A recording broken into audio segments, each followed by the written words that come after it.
Monday. When me and Rolly got to our bus stop today, we found a nasty surprise.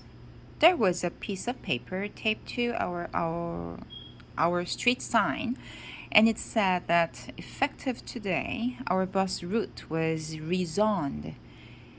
And what that means is now we have to walk to school. Well, I'd like to talk to the genius who came up with that idea because our street is almost a quarter of a mile from the school. Me and Rolly had to run to make it to school on time today.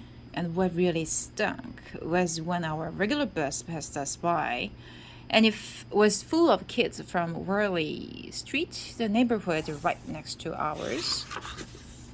The Worley Street kids made monkey noises when they passed us, which was really annoying because that's exactly what we used to do when we passed them.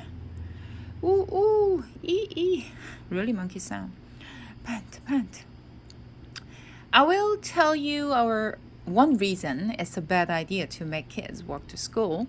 These days, teachers give you so much homework that with all the books and papers you have to carry home, your backpack ends up weighing like 100 pounds.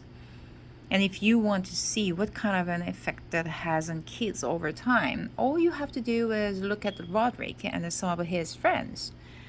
Speaking of teenagers, Dad scored a pretty big victory today. The baddest teenager in our neighborhood is this kid named Lenwood Heath, and he's kind of like Dad's archenemy. Dad has probably called the cops on Lenwood Heath about 50 times. Dag nab, you rotten teenagers! Cling! I guess Lenwood's parents got sick of his act because they sent him off to a military academy. You'd think that would have made Dad pretty happy, but I don't think he'll be satisfied until every teenager on the planet gets sent off to juvenile hall or Alcatraz or something. And that includes Roderick. Yesterday, Mom and Dad gave Roderick some money to buy books so he could study for the SATs, but Roderick spent the money on a tattoo instead. What? I've still got a little time before I turn into a teenager, but the minute I do, I guarantee you, Dad, will be looking for the first chance to ship me out. Monday. For the past week or so, Manny has been getting out of bed every night and coming downstairs. Instead of putting him right back to bed, Mom lets Manny sit with us and watch TV. It's really not fair because when Manny is with us, I'm not allowed to watch any of the shows I like. All I can say is when I was a kid, there wasn't any of this getting out of bed stuff. I did it once or twice, but Dad put a stop to it real quick. There was this book Dad used to read to me every night called The Giving Tree. A very famous book. I like that. It was a really good book, but the back of it had a picture of the author. I remember him. This guy named Shel Silverstein. Yeah, exactly looked like that. But Shel Silverstein looks more like a burglar or a pirate than a guy who should be writing books for kids. That's not fair to judge someone on his appearance.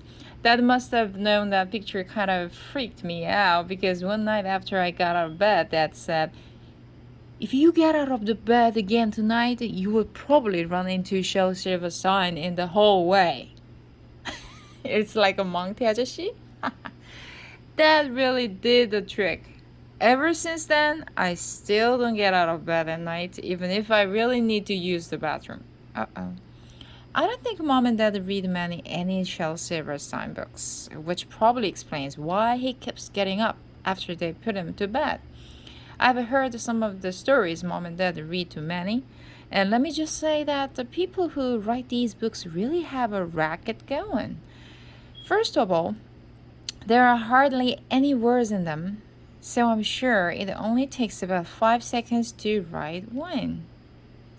Silly bear yawning, silly bear sad, silly bear sleeping, silly bear glad. The end. I can imagine that. I told mom what I thought of Benny's books, and she said that if they were so easy to write, then I should try writing one myself. So that's exactly what I did. Trust me, it wasn't hard either. All you have to do is make up a character with a snappy name and then make sure the character learns a lesson at the end of the book. Now, all I need to do is mail this thing off to a publisher and wait for the money to start rolling in. Wise Up, Mr. Sharp by Craig Heffley. Once upon a time, there was this man named Mr. Sharp who thought all these crazy thoughts. I don't know much, but I do know one thing. Polar bears are some useless animals. One day, Mr. Sharp took a ride in his car. Here I go. But then, oops! I don't know where this story goes. And then, Mr. Sharp, you would have drowned, but luckily, Top Book here was sitting on an iceberg and he saved your life. And so, before I said that polar bears are some useless animals, but now I can see that not every polar bear is so useless after all. The end. So he definitely learned a lesson. See what I mean? The only thing I noticed after I finished the book was that I forgot to make it rhyme. But the publisher is gonna have to pay me extra if they want that. So funny. Saturday. Well, after spending the last 2 weeks walking to school, I was really looking forward to kicking back and doing nothing for 2 days. The problem with watching TV on Saturday is that the only thing that's on is bowling or golf. Plus, the sun comes through our sliding glass window and you can barely see the TV screen anyway. That's a spare Dave. Today, I wanted to change the channel, but the remote was on top of the coffee table. I was all comfortable with my bowl of cereal in my lap, so I really didn't want to get up. Oh my god, it's just in front of you, Craig. I tried using the force to make the remote levitate to me, even though I've tried it a million times before and it never worked once. Today I tried for about 50 minutes and concentrated really hard, but no luck. I just wish I'd known that was standing right behind me the whole time. Uh, uh, uh. Dad told me I was gonna have to go outside and get some exercise. I told Dad I exercise all the time, and just this morning I used to the bench press. He got me. But I should have come up with something more believable because it was pretty obvious that it wasn't true.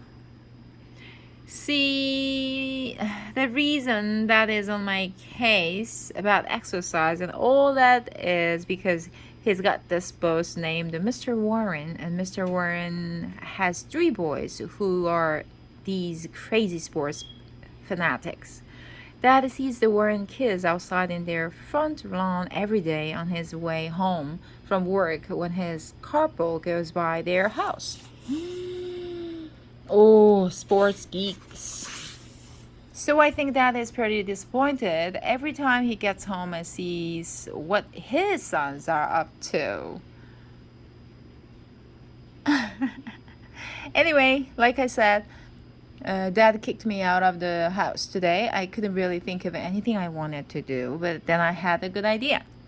Yesterday at lunch, Albert Sandy was telling everyone about this guy in China or Thailand or someplace who could jump 6 feet straight up in the air. No joke.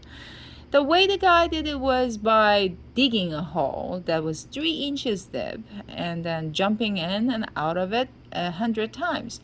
The next day, the guy doubled the size of the hole and he jumped in and out of the net. But by the fifth day, he was practically like a kangaroo. Really?